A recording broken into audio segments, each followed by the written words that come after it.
प्रिय देशवासियों, नमस्कार।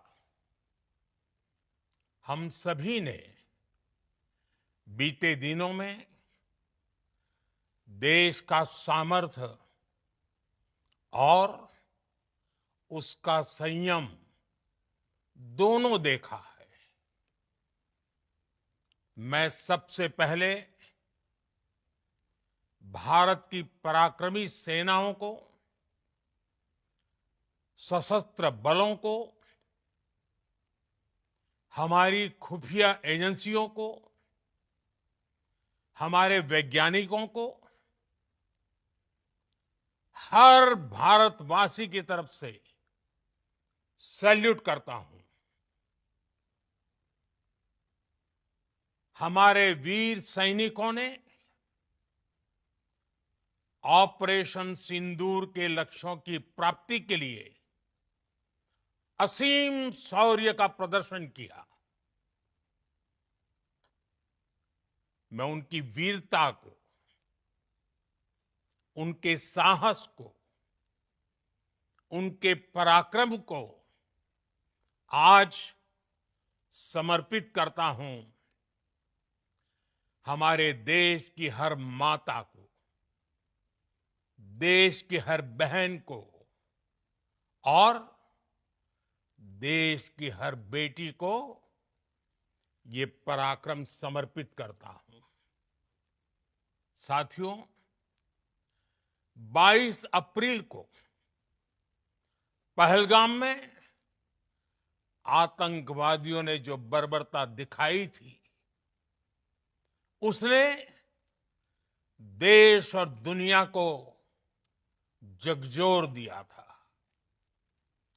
छुट्टियां मना रहे निर्दोष मासूम नागरिकों को धर्म पूछकर उनके परिवार के सामने, उनके बच्चों के सामने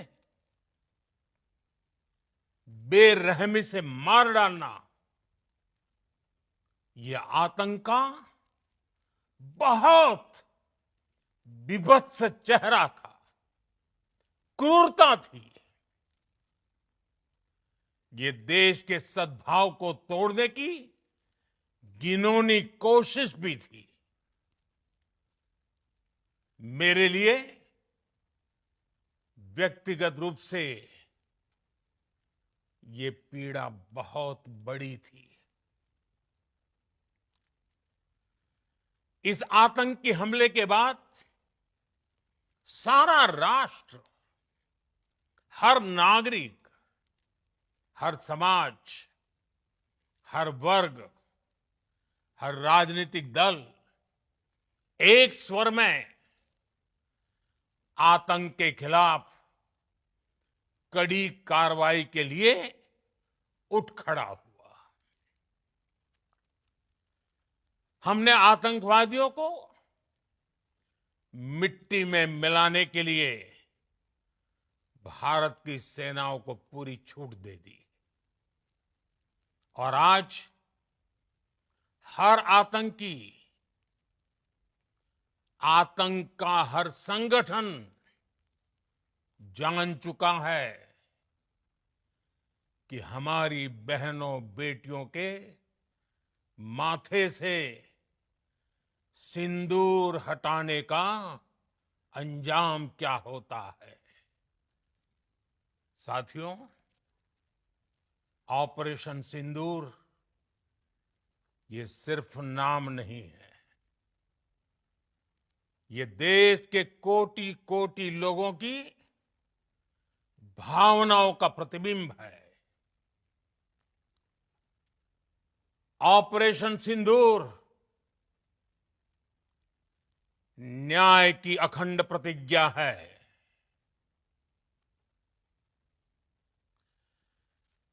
6 मई की देर रात, 7 मई की सुबह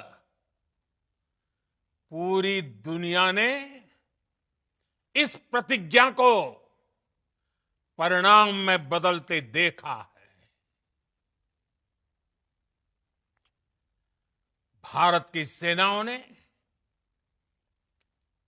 पाकिस्तान में आतंक के ठिकानों पर, उनके ट्रेनिंग सेंटर्स पर सटीक प्रहार किया।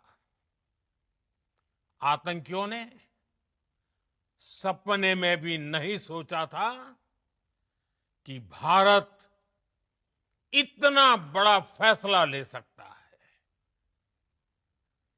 लेकिन जब देश एकजुट होता है, नेशन फर्स्ट की भावना से भरा होता है, राष्ट्र सर्वोपरि होता है, तो फौलादी फैसले लिए जाते हैं, परिणाम लाकर दिखाए जाते हैं। जब पाकिस्तान में आतंक के अड्डों पर भारत की मिसाइलों ने हमला बोला, भारत के ड्रोन्स ने हमला बोला, तो आतंकी संगठनों की इमारतें ही नहीं, बल्कि उनका हौसला भी थर्रा गया। बहावलपुर और मुरिद के जैसे आतंकी ठिकाने एक प्रकार से ग्लोबल टेररिज्म की यूनिवर्सिटीज रही है। दुनिया में कहीं पर भी जो बड़े आतंकी हमले हुए हैं, चाहे 9/11 हो, चाहे लंदन ट्यूब बॉम्बिंग हो, या भारत में दशकों से जो बड़े बड़े आतंकी हमले हुए हैं, उन सब के तार कहीं ना कहीं आतंक के इन्हीं ठिकानों से जुड़ते रहे हैं। आतंकियों ने हमारी बहनों का सिंदूर उजाड़ा था, इसलिए भारत ने आतंक के ये हेडक्वार्टर्स उजाड़ दिए। भारत के इन हमलों में 100 से अधिक खूंखार आतंकवादियों को मौत के घाट उतारा गया है। आतंक के बहुत सारे आका बीते 2.5-3 दशकों से खुलेआम पाकिस्तान में घूम रहे थे, जो भारत के खिलाफ साजिशें करते थे। उन्हें भारत ने एक झटके में खत्म कर दिया। साथियों, भारत की इस कार्रवाई से पाकिस्तान घोर निराशा में गिर गया था, हताशा में गिर गया था, बौखला गया था। और इसी बौखलाहट में उसने एक और दुस्साहस किया। आतंक पर भारत की कार्रवाई का साथ देने के बजाय पाकिस्तान ने भारत पर ही हमला करना शुरू कर दिया। पाकिस्तान ने हमारे स्कूलों, कॉलेजों को, गुरुद्वारों को, मंदिरों को, सामान्य नागरिकों के घरों को निशाना बनाया। पाकिस्तान ने हमारे सैन्य ठिकानों को निशाना बनाया। लेकिन इसमें भी पाकिस्तान खुद बेनकाब हो गया। दुनिया ने देखा कि कैसे पाकिस्तान के ड्रोन्स, पाकिस्तान की मिसाइलें भारत के सामने तिनके की तरफ बिखर गई। भारत के सशक्त एयर डिफेंस सिस्टम ने उन्हें आसमान में ही नष्ट कर दिया। पाकिस्तान की तैयारी सीमा पर वार की थी, लेकिन भारत ने पाकिस्तान के सीने पर वार कर दिया। भारत के ड्रोन्स, भारत की मिसाइलों ने सटीकता के साथ हमला किया। पाकिस्तानी वायुसेना के उन एयरबेस को नुकसान पहुंचाया, जिस पर पाकिस्तान को बहुत घमंड था। भारत ने पहले 3 दिनों में ही पाकिस्तान को इतना तबाह कर दिया, जिसका उसे अंदाजा भी नहीं था। इसलिए भारत की आक्रामक कार्रवाई के बाद पाकिस्तान बचने के रास्ते खोजने लगा। पाकिस्तान दुनिया भर में तनाव कम करने के लिए गुहार लगा रहा था, और बुरी तरह पीटने के बाद इसी मजबूरी में 10 मई की दोपहर को पाकिस्तानी सेना ने हमारे डीजीएमओ को संपर्क किया। तब तक हम आतंकवाद के इंफ्रास्ट्रक्चर को बड़े पैमाने पर तबाह कर चुके थे। आतंकियों को मौत के घाट उतार दिया गया था।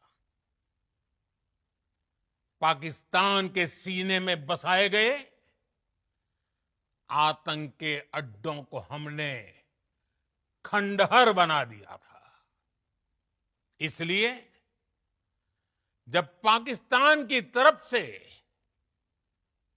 गुहार लगाई गई, पाकिस्तान की तरफ से जब ये कहा गया कि उसकी ओर से आगे कोई आतंकी गतिविधि और सैन्य दुस्साहस नहीं दिखाया जाएगा, तो भारत ने भी उस पर विचार किया।